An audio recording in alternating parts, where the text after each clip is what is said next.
you are going to fail, right? You are sitting at failure and you are going to imagine what you could do differently, right? And what do you call? So in deciding what to do in the next 4 months, how many of you are confused about whether I should balance GS and optional, whether I should balance GS and essay and prelims? Are you confused about this factor? How much time should I dedicate exclusively for prelims? This is one factor, right? Because it's already February, January is over, right? Time is a very confusing factor. Yes, with somebody like an optional like maths or optional like, let's say, political science, these are optionals, or physics, chemistry, electrical engineering, civil engineering. People with such kind of long optionals are, likely to have this confusion that, when do I stop, right? So the factor that should decide whether you should go for exclusively prelims or whether you should go for prelims plus optional, prelims plus GS, prelims plus DS plus essay is your current status of preparation, or your what do you call, attempt. Like I have mentioned earlier, if it's your first attempt, or if it is attempt immediately after a failure or after consistent failures, I think February would be a time that you can start exclusively on prelims. Exclusive 4 months preparation would be required to clear this examination at this point of time. Don't try to balance other things. You can probably dedicate a small amount of time in a day or a week for other areas, but majority of time should be going for preparation for the examination from a prelims perspective. Let's assume that you have cleared prelims in previous years, you have just given mains and you are planning for the next attempt, or if you are in service candidates and if you have past experience of clearing prelims consecutively, you can maybe dedicate some time to go for mains preparation or optional preparation or GS preparation, right? If you have not cleared prelims yet, if it is time to move exclusively for prelims. If it is your first attempt on prelims, it's time to exclusively move on prelims. But if you have, given mains, you're looking for some improvement in your mains marks, you can maybe dedicate February for mains or essay or optional. And then you can start from March based on how the outcome of your mains comes out to go exclusively on prelims. If you're somebody who have consistently cleared prelims, prelims is not your area where you're afraid of. You have secured good marks and you have secured, good cutoff, good margins above the cutoff. You can maybe consider taking February and March to build up on your mains, which will include your optional GS and essay, and go behind, prelims mode exclusively from April, May, right? So consider you will probably have to do a self-assessment. I'll repeat again, if it's your first attempt, if it is an attempt after an immediate failure or consistent failure, move exclusively to prelims. Prelims is dicey, it is tricky. There are questions coming from areas which you have never thought of. There are questions being asked on areas which you have studied, you assume you have a clarity, but questions are being framed in such a manner that you don't know how it is being asked, or you are being confused. I always take this example that, out of all the stages of this examination, prelims is the only stage which is being considered as an elimination round. The objective of this examination itself is to eliminate maximum number of students who are appearing for this examination. So let's say that if you have 3 or 4 lakh students who are appearing for prelims, the idea is to select only 10 or 11,000 people, right? Plus or minus 1,000, right? So the questions are created in such a way that it will confuse you. The questions are being asked from areas that you never thought it would come. These are some of the factors that you should consider when you decide on how to move about in prelims, right? And now another set of people are people who are enrolled in full year test series, especially mains test series, right? Some of you are part of, I'm assuming, mainstorming, or you are enrolled with other institutions, and you are also writing tests, optional test series, or you're writing essay test series. How many of you are there in that situation? How many of you are already enrolled in test series? Mains test series, optional test series, essay test series, full year programs for which you have enrolled, right? You're yet to start. So I assume there are some of you who are in this situation. In case if it is your first prelims or you are coming to prelims after a failure or consecutive failures, you can do one thing rather than going behind a full paper. Maybe what you can consider doing is that, when you're preparing for prelims overlapping topics, leave mains exclusive topic now, right? Take prelims mains overlapping topics. When I say prelims mains overlapping topics, I'm talking about polity, economy, geography, history, environment, art and culture, these areas which are likely to repeat in both areas. In this case, what you do is that, don't try to write an entire test on a given day. Pick up 1 or 2 questions every day, or maximum 3 questions every day. That's something that I think practically that most of you can pull off, right? Don't try to solve the entire paper on a given day. If you're not prepared for the syllabus, study the solution, write it after a few days so that you're writing these tests from your memory rather than you're trying to replicate the solution to your answer sheet. If you are enrolled in test series at this point of time, if you're enrolled in optional test series, GS test series, etc., 2 options. Either you write it in an extempore manner without referring the solution, 1 or 2 questions at a time at a given day. End of the week, you'll be able to complete 10 to 15 questions. In 2 weeks, you'll be able to complete 3 papers. So you can make use of it. You have paid money for this. You have joined with the intention of improving your answers.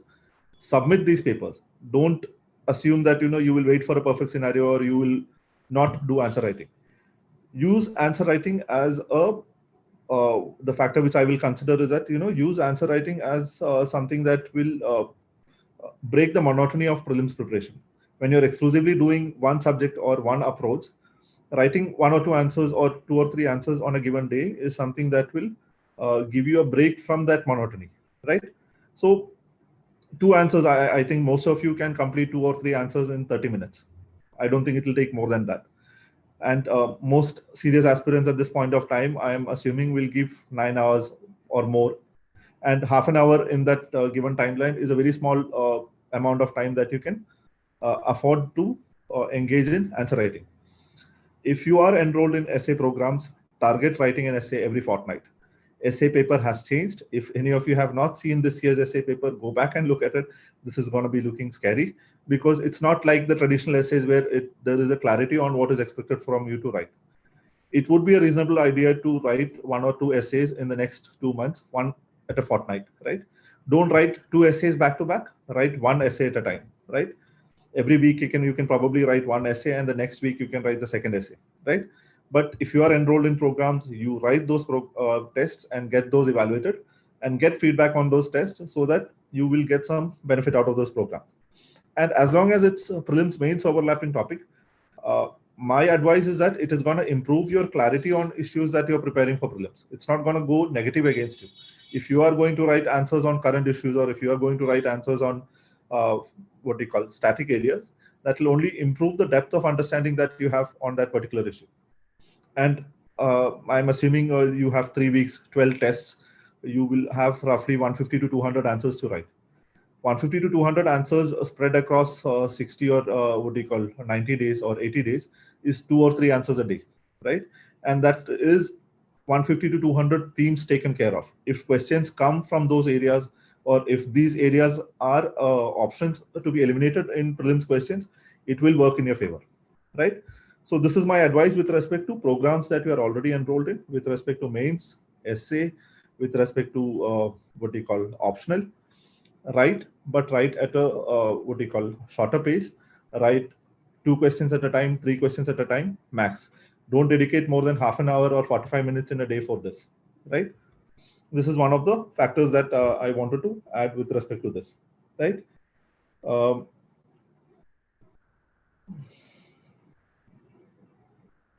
Okay, in light of this, okay, in case if you are not part of any mains test series, we have something called as a main simulator. We are doing on 10th to 17th of February. What we are trying to do in this program is that we will give you an opportunity to write this year's mains paper, the paper which has just gotten over in January. We will give you an opportunity to write GS 1, 2, 3, 4 and essay and get it evaluated. In case any of you are interested, I'll share the link at the end of this session. Go ahead and look at it, right? Now, notes. Anybody has any doubts with respect to what is their approach with respect to notes?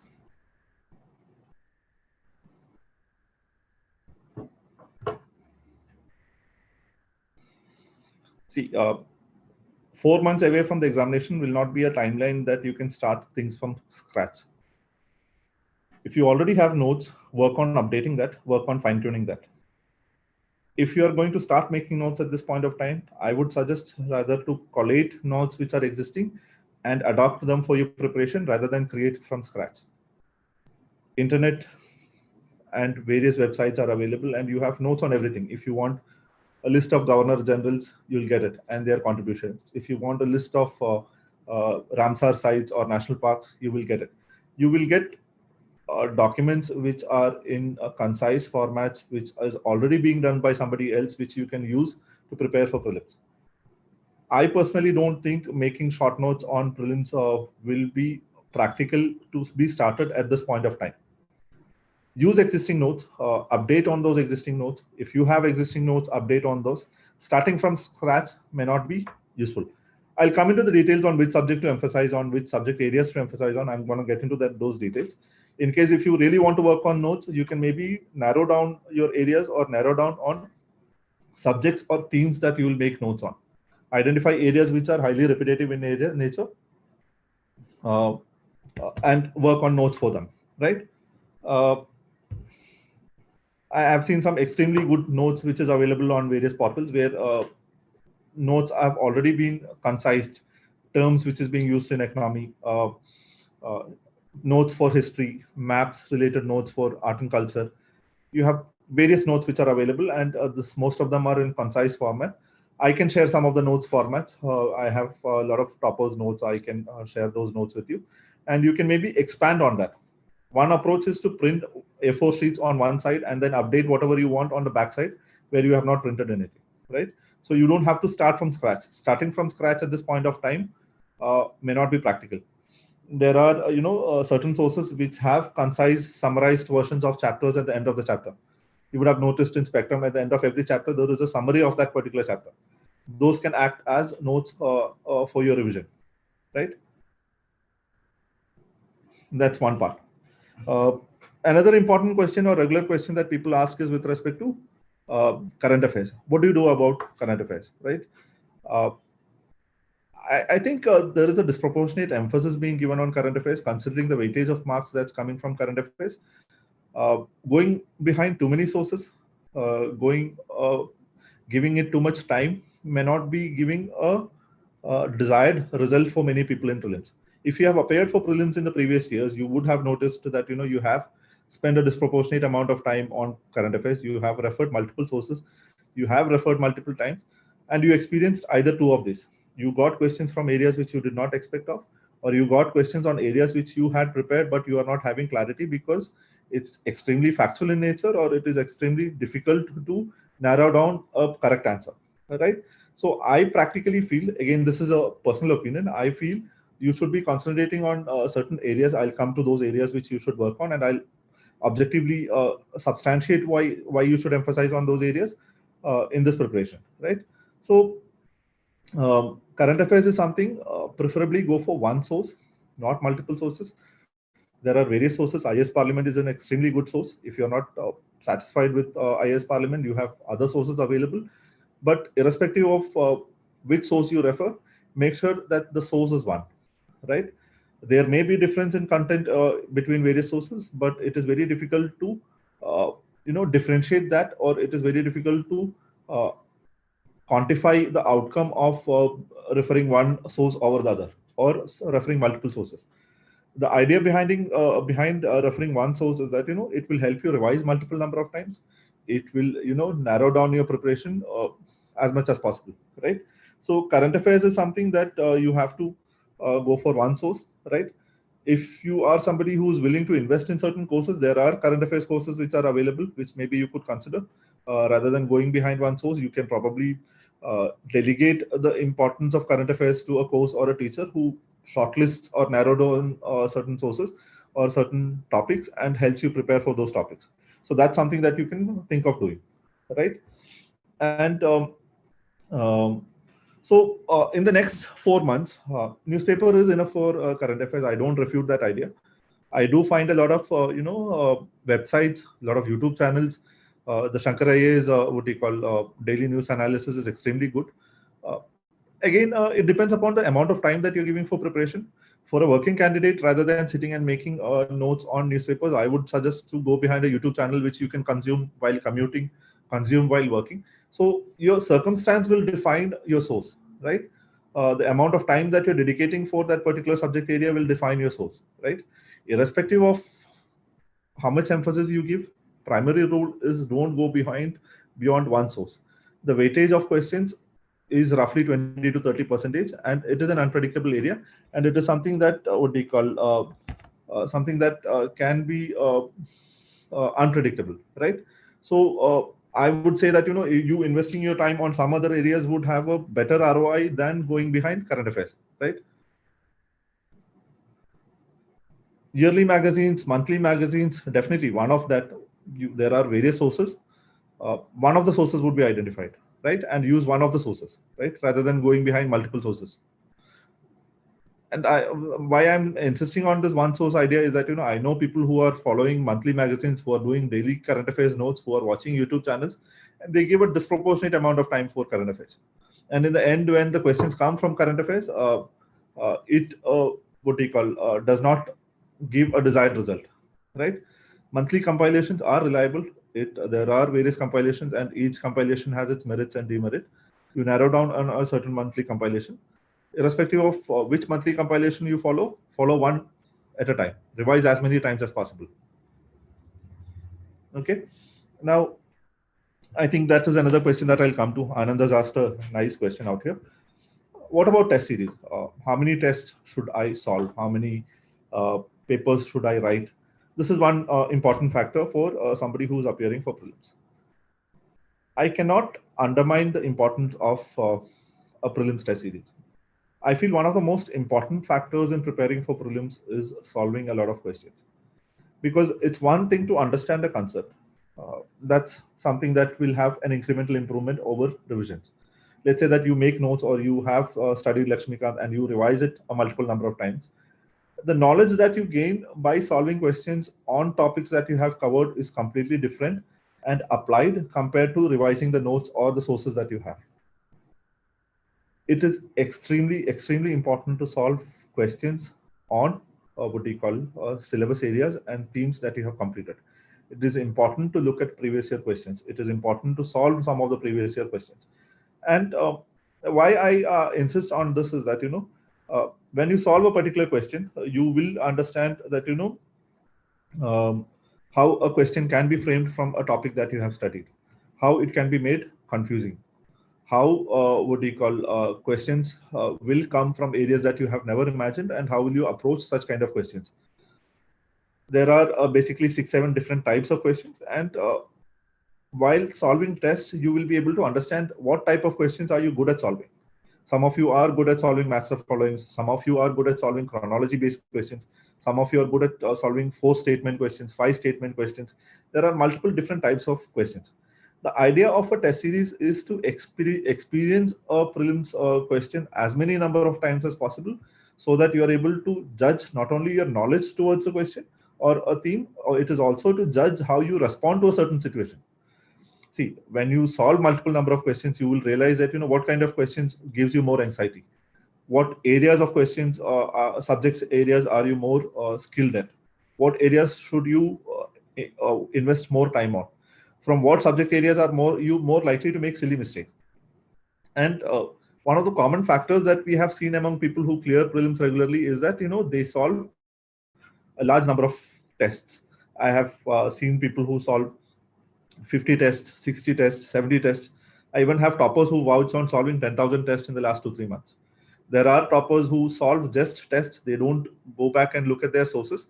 Their preparation strategy is just solving tests. They solve tests, and then they do a post-test analysis, and then they revise from the solutions that they have prepared for the tests, right? So deciding on how many tests is enough, I think it is important to understand what are the different types of test series. I would suggest that, I would broadly classify test series into 3 types. Here, I think I'll briefly introduce you about prefit. I don't know whether you're familiar with the concept of prefit. We have something called as prefit, which is probably starting, which is not probably starting, which is starting tomorrow. And Here what happens is that there is a test from a micro syllabus area every day morning, right? So tomorrow your target is, let's say, just fundamental rights. You have a 50 question test from fundamental rights tomorrow morning on a given timeline. And this type of test series, what it does is that it breaks your syllabus into micro targets, and it gives you an opportunity to test your knowledge or experience questions from that subject area on a given day. Let's say day after tomorrow it's DPSP. On the next day it is Parliament. So you have a target to finish a particular subject area, and you write test from that subject area on the next day. This is one type of test. This test is basically for syllabus completion and to experience micro topic centric questions as many times as possible, right? This is one area. Second type of test is sectional test, where you have a 100 question test from polity. You have a 100 question test from environment. The approach or the benefit of a daily test and the approach of a sectional test is different. Then you have a third type of tests, which are comprehensive tests, which is basically trying to emulate UPSC format. And they even go to the extent of identifying how many questions from each areas. They emulate different years model. They emulate papers on 2019 model, 2020 model, 2021 model. So you have such kind of test. That is also something that you can solve. So rather than which type of test to solve, I would suggest that you should think about which type of test to solve when, right? In February, March, maybe you should concentrate on daily tests wherever you do it, but you can probably use tests as a means to complete your syllabus. April, May, your approach is to solve more sectional and full papers and experience more UPSC format test solving after mid of May. You should be experiencing GS and CSAT on the same day, multiple number of times, so that you experience this before you go for the examination, right? You can look at the daily test from different perspectives. Like I mentioned about mains answer writing, sometimes solving questions will help you cover a theme. Sometimes solving questions will help you understand the importance or the kind of questions that can come from a theme. Don't wait for a perfect scenario to solve a test, especially the daily test and sectional test. You are going to make mistakes irrespective of how much you study. You'll definitely make mistakes in the actual prelims examination also. Don't be bothered by the outcome or the score that you get in prelims test series. I have seen people who ace prelims test series but fail miserably in prelims. I have seen people who do not perform great in mock test series but do well in prelims test series. The purpose of a prelims test series is not to judge how you would perform. It is basically to experience a prelims question environment as many times as possible, right? Experience solving different types of questions, experience solving questions from different themes. This is a factor that you should consider while writing tests. So prelims test series in the form of daily test, which is like prefit. You have sectional test, you have full papers. Prefit, I think we have this year also inculcated the idea of having a CSAT test every Saturday. Monday to Friday, you have a GS test, and every Saturday, you have a CSAT test. And I'll share the details, the link of the brochure of the program and the schedule of the program later. The idea behind this test is that, it is not flexible, right? You have to write tomorrow's test tomorrow. And because it is not flexible, we have been able to keep the program at a very nominal rate, right? And we did conduct an entrance examination in the first week of January, and people who came in the top 100 in that particular entrance examination have a fees of 900 rupees for 1 month. And this 900 rupees is for 25 tests, including solutions, including discussions, including analytics. And people who are not able to secure the top 100 or who are joining later, the fees is 1800 including GST. Many of you have joined a prelims test series over the time, and you are familiar with the kind of cost involved in joining prelims test series. Unlike those programs, the prefit program has been priced very nominally so that more people can take part in the examination and more people can leverage the idea of writing daily tests to cover syllabus. The prefit program, which starts tomorrow, will stretch from January 31st to first week of April. In this timeline, you will have around 50-60 tests, which will cover the entire syllabus, right, for prelims. And the nature of test is such that, if there is a 50 test tomorrow on a particular, let's say that tomorrow's test is on fundamental rights and DPSP, we will include previous year UPSC questions from that subject area. We will include current affairs questions related to a particular timeline on that subject area, right? So I'll share the schedule. You can take a look at it, and if that's something that will work for you, you can go ahead with that. And in April, May concentrate on tests which will test you at on par with UPSC, or which will emulate UPSC environment, right? Don't wait for a perfect scenario to write test. Solve as many tests as possible. Solve tests on a daily basis. Solve tests from different themes. And the more tests you solve, the more questions you experience, the more likely you are to clear prelims, because you know what kind of silly mistakes will you make. You know what kind of factors will work against your work in your favor in this preparation, right? So this is with respect to uh, test series, right? Now, other factor, I think, um I'll let me share my screen. I wanted to show you some of the trends in this exam preparation.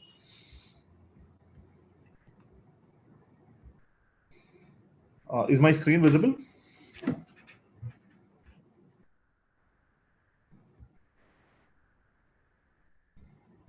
Can I have some responses? Is my screen visible?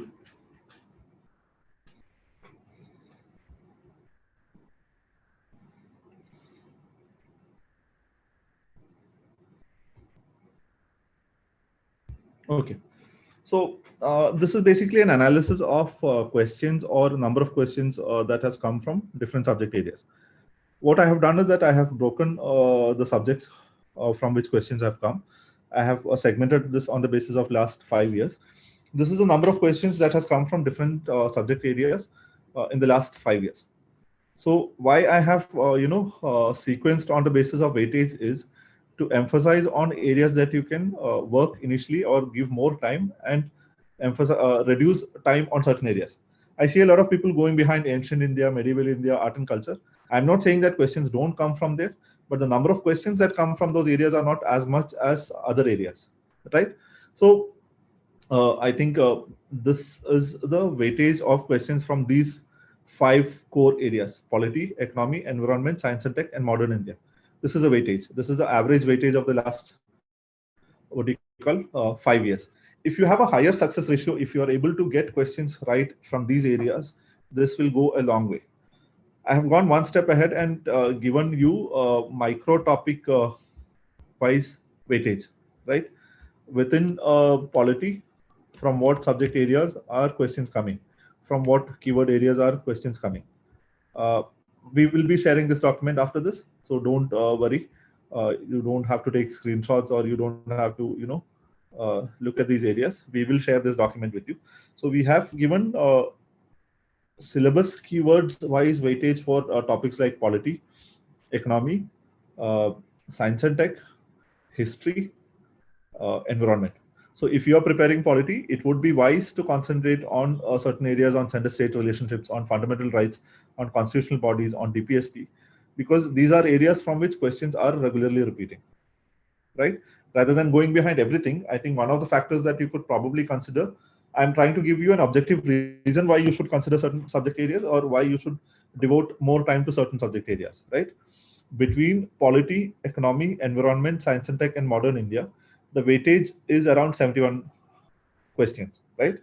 And this is a weightage of current affairs from various subject areas. Where are more current affairs questions coming from? So which subject areas should you be working on? Right, I think somebody has access to the screen and is writing over and above my screen. If you could delete that, would be great. Right, thanks.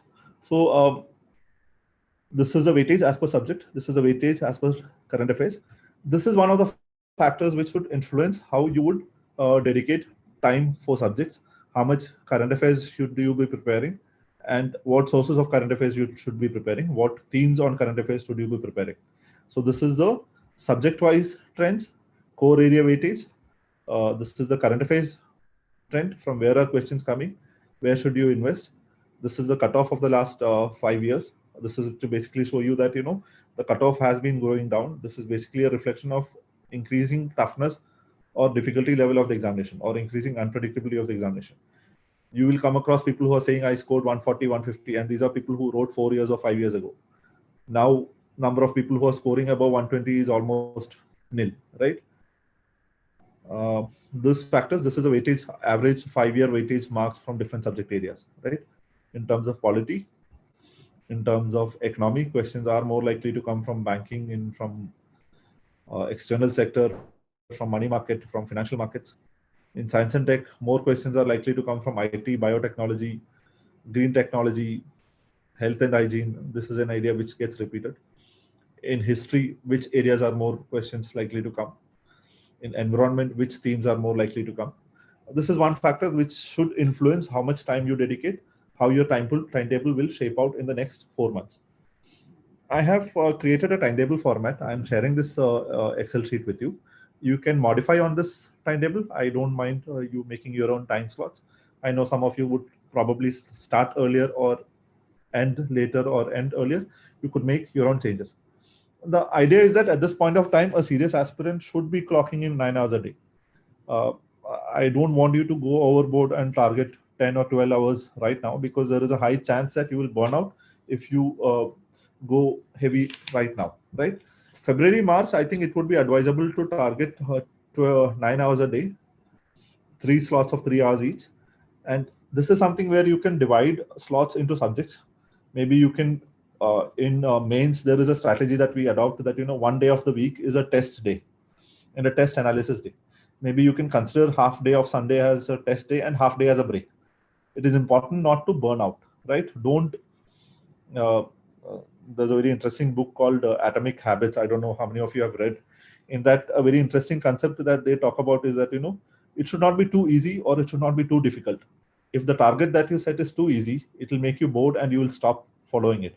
If it is too difficult, you will not be able to meet the challenge regularly, right? They take a very interesting example of how a tennis player, if you're playing with a 5-year-old, you will lose interest because it's not challenging enough, right? Or if you're playing with, let's say, Roger Federer, or you know that you're going to lose and you're going to be very miserably fail at that. So don't set very easy targets or don't set extremely difficult targets. When you target 9 hours, I know that you are not going to get 9 hours of outcome out of it. I'm assuming that you get 7.5 to 8 hours.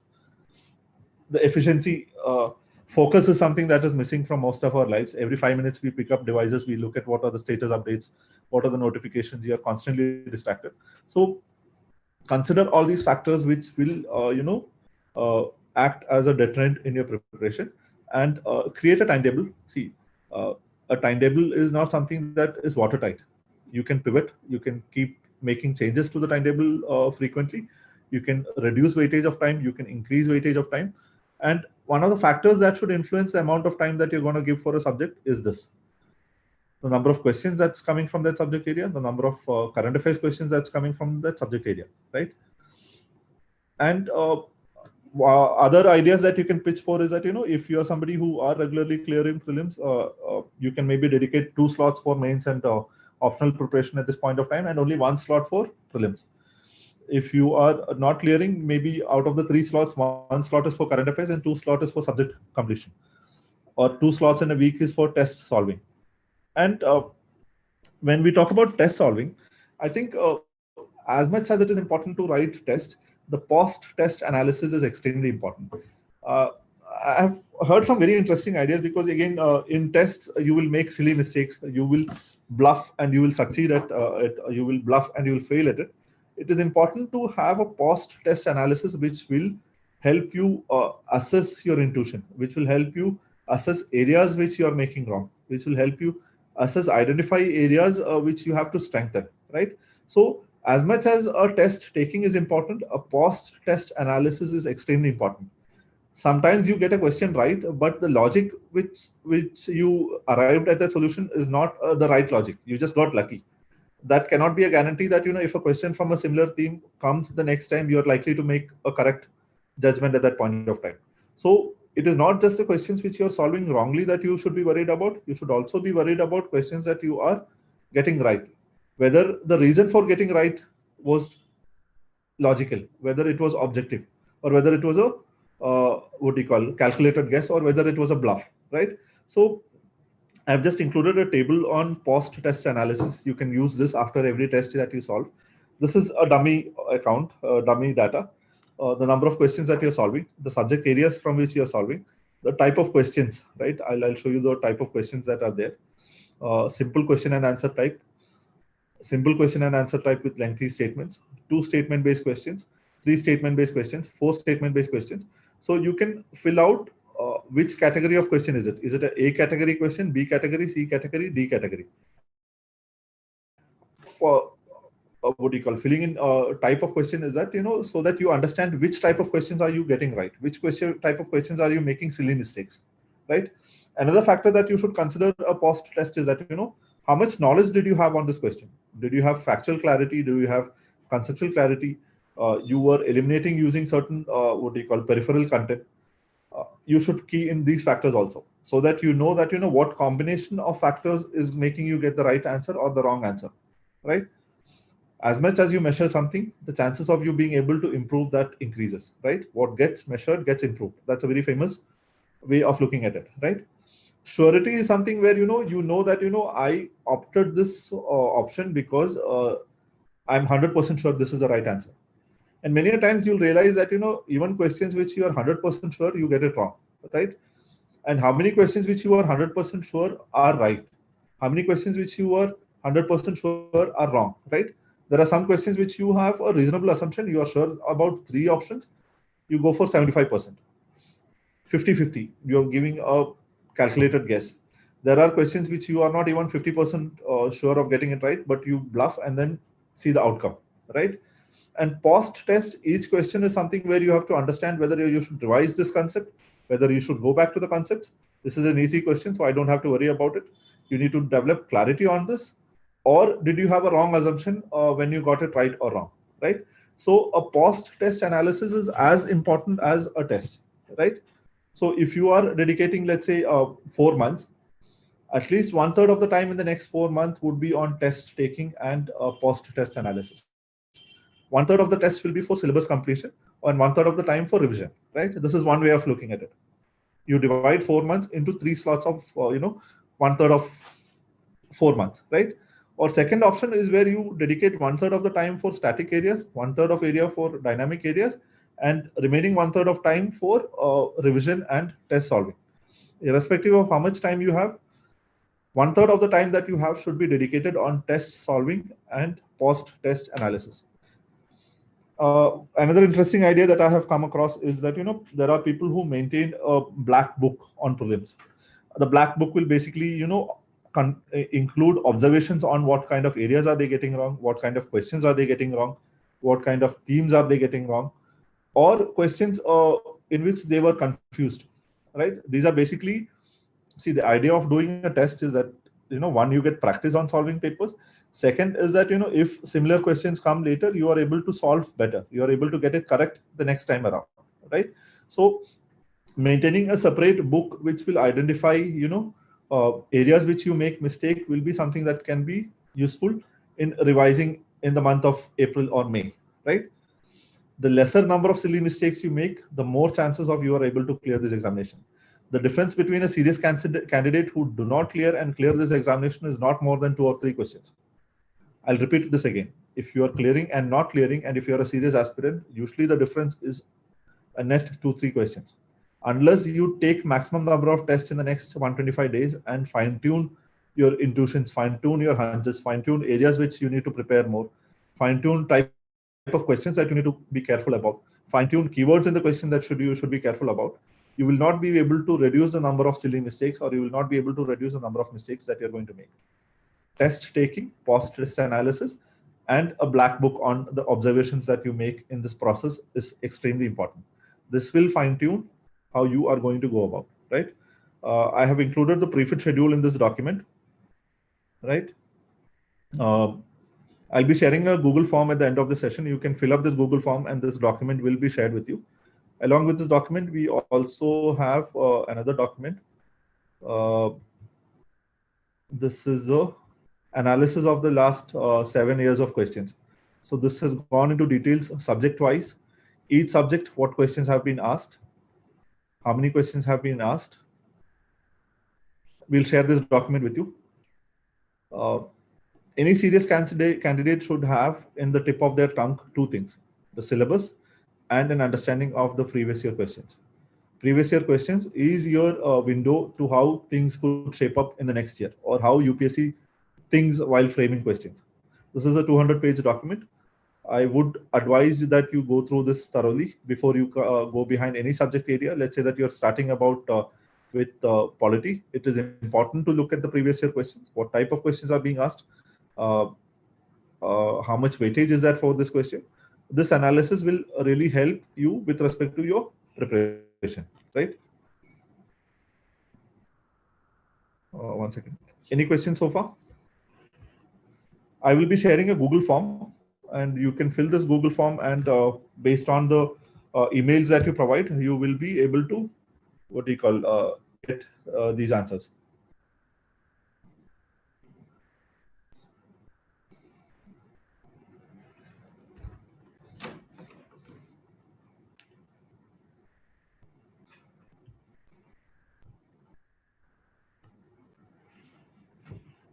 I think you can stop in May.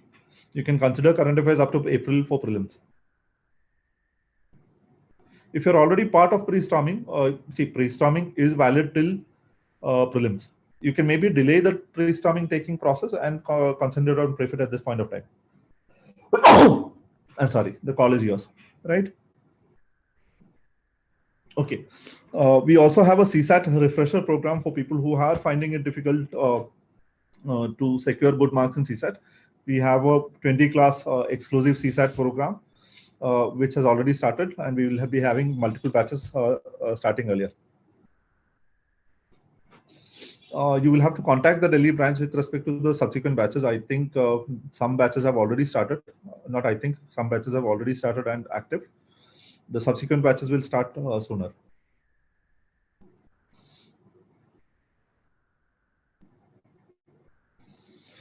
I think another important factor which I should pitch in at this point of time is the importance of having a certain mental, what do you call, status in the preparation process.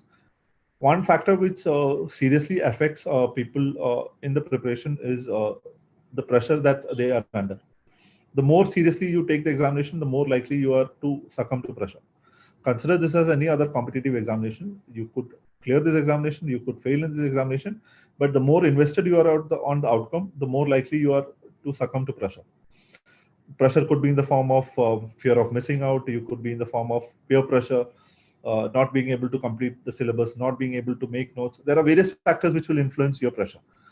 See, one of the things that you should understand is that if you're making a timetable and if you miss a particular timeline, if you miss for a day, it is understandable. We are human, it is likely to happen.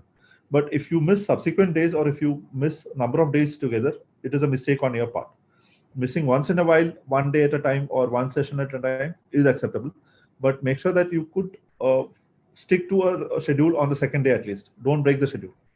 Maintaining a good mental balance in the preparation is extremely important.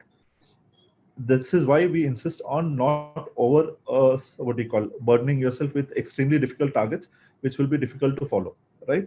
Understand your human limitations. It is an examination, it is a competitive examination. There are people who are more prepared or less prepared. It can be your day, it can be not your day. There will always be other things that you will do in life. Don't over invest yourself with the outcome of the examination. The more over invested you are with respect to the outcome of the examination, the more likely you are to suffer in performance, right? I've seen a lot of people who have prepared for years, and the moment they come across 2-3 difficult questions, they panic and the entire examination goes to waste, right? Working candidates can attempt pre-fit. The pre-fit window is from 7 a.m. to 10 a.m., right? So you can write 1 hour, and I assume most people have their working day starting after 9 o'clock or after 10 o'clock, right? There are people who are following strict timelines and able to do it. Okay, this is roughly what I wanted to say. Anything that I missed, any question, I will share the document. Let me share with you the Google form.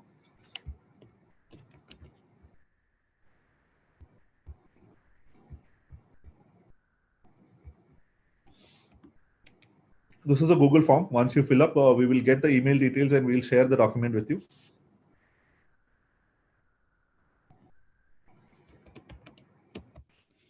I will share my email address also out here in case any of you want to directly contact me or have a word with me.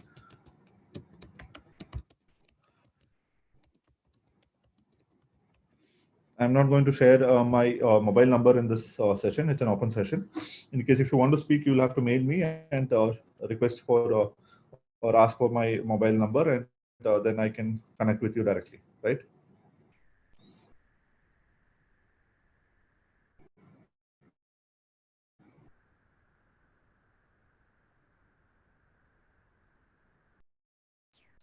Dependent upon your past experience or your status of this attempt or how much you have completed. For people who are appearing in classes and who are part of foundation programs, it will be difficult because most of the courses are completing in March or April, right? So you will have to parallelly take attending classes and preparing for prelims. I know many of you have 6 hours or 7 hours or 8 hours of classes on a daily basis. The idea is to complete syllabus. The first attempt is almost always a difficult attempt because you're trying to do a lot of things in very less time, right? We will be having subsequent batches of pre-storming and pre-fit starting also later. We have a batch starting in end of February. We have a batch in end of March also, right? What else? What other questions do you have?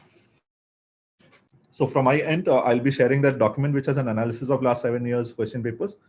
I'll be sharing that Excel sheet which has a analysis of subject-wise weightage. I'll be sharing a current affairs weightage, timetable sheet, pre-fit schedule, post-test worksheet. All these documents will be shared with you. Shankar IAS Academy's regular batch students can also take the test series. I think Shankar IAS answer keys have been reasonably successful. I will not be say that it's 100% successful. I do accept that there has been some mistakes. Even UPSC has detracted 2 questions this time when they came up with the final cutoff.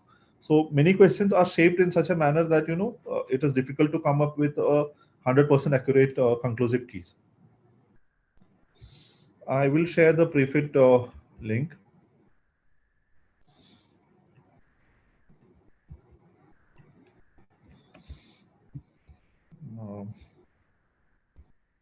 Mains, this is a session exclusively for prelims. I will not be getting into mains at this point of time.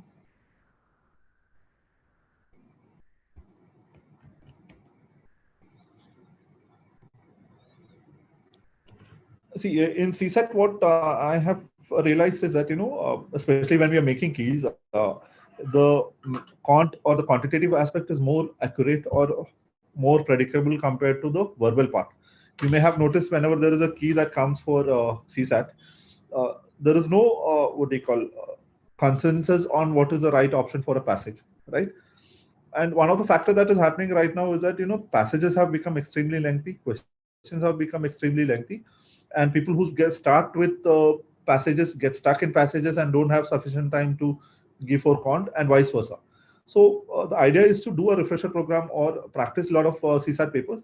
And as a part of Prefit, we have a weekly test. Every week, every Saturday, we have a test on CSAT. The more number of papers you solve and the more number of questions you practice, it will help. CSAT refresher. Prefit, this is a Prefit brochure. I'll also share sorry, I think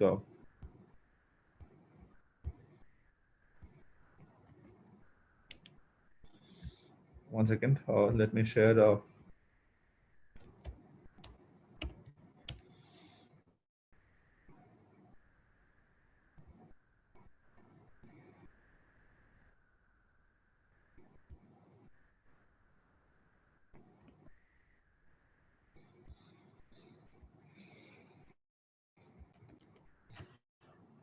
Anusha, we'll do a separate session on elimination strategies and negative marking and all those factors. A post-test analysis will be extremely useful to understand what kind of areas you make mistakes on, what kind of questions you make mistakes. Currently, the prefit batch is only in the online mode. If situations and circumstances change, we would be open to the idea of an offline test on a daily basis, right? The model is extremely effective. We have had more than 3,000 students write prefit last year. It gives you a pan-India competition. It schedules, breaks the test into micro topics. And it also is a very interesting approach because it's not flexible. Most of the time, prelims test series does not work for you because it's flexible. You decide to wait for the perfect scenario, or you decide to wait for the perfect day, right? Google form not opening.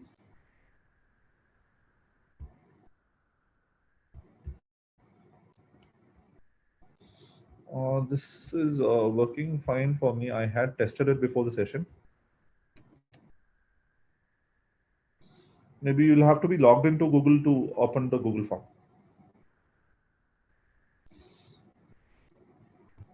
It's working. I'm getting responses on this.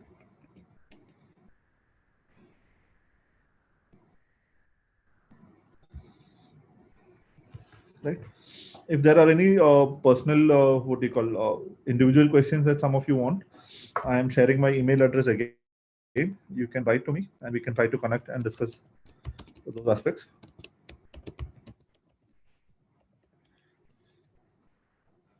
You have to sign in to any of your Google accounts to use Google Form. I think that's a Google requirement. See, in the month of February, to start note making from scratch may not be a practical idea. I'm not refuting the importance of making notes from NCRTs, but in February, I don't know whether it's practical. Don't be invested with respect to the outcome of the test. Continue doing the process, irrespective of whether you're scoring high or low. Make sure that you are regularly following. GSPCM batch, please coordinate with your classroom coordinators to understand your approach, how you have to join Prefit or when you can join Prefit. The fee structure for Prefit is that the top 100 candidates will have who appeared for the entrance examination will have a fees of 900 rupees including GST for a month, and the remaining candidates 1800 including GST. The next month's fees will be based on your performance in the first month. If you come in the top 100 in the first month, your fees for the next month will be 900 and 1800 including GST if you don't come in the top 100. Right? So it's a 2 months program. So if you are in the top 100, it is 1800 for around 56 tests. If you are not in the top 100, it is around 3600 for 56 tests.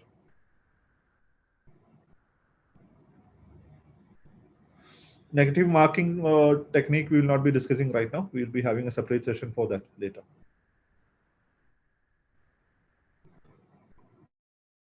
PCM students, you can coordinate with your classroom coordinators to understand how to go about. Morning 7 to 11. 1 hour, flexible. Not flexible. The test is not flexible. Between 7 to 11, it is flexible. You can choose any 1 hour slot and write the test.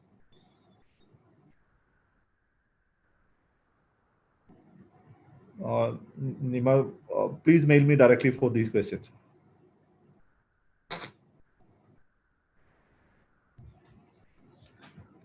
The remaining concerns, if you can mail me directly, it will be something that I can respond to. I have shared my email addresses. We will have subsequent Prefit batches. We will have a batch in end of February and end of March also. The ideal scenario is where you complete Prefit in February, March, and go behind full test and sectional test in April, May, so that you will have 2 or 3 rounds of syllabus completion. Okay. 7 to 11, as far as I understand. You'll get the details on the document which I'm sharing. We are not planning for a batch of mainstorming right now. We have the main simulator test where you'll get an opportunity to write this year's mains paper. So if you want to engage in mains answer writing, you can go for the main simulator test. MP, I'm seeing your messages. I don't know whether, because there are too many messages coming, I may have missed any of your messages.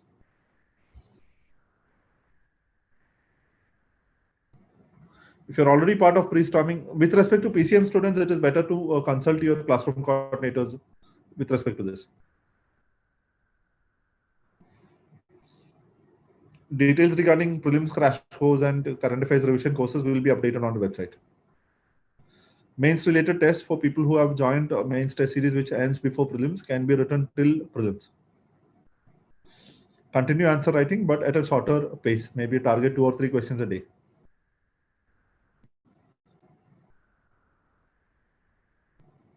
See, for any key, the mark range will be based on the relative performance. There is no absolute range that you have to achieve. If you're able to come in a top 5 percentile or top 2 percentile, it's good enough. Joining any programs that I have mentioned will be available on the website, right? So thank you, everyone. I hope I have been able to give you some direction with respect to how to go about in the next 4 months.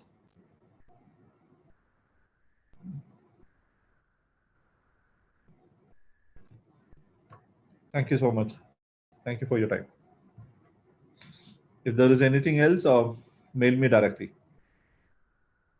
I'm sharing my email address again.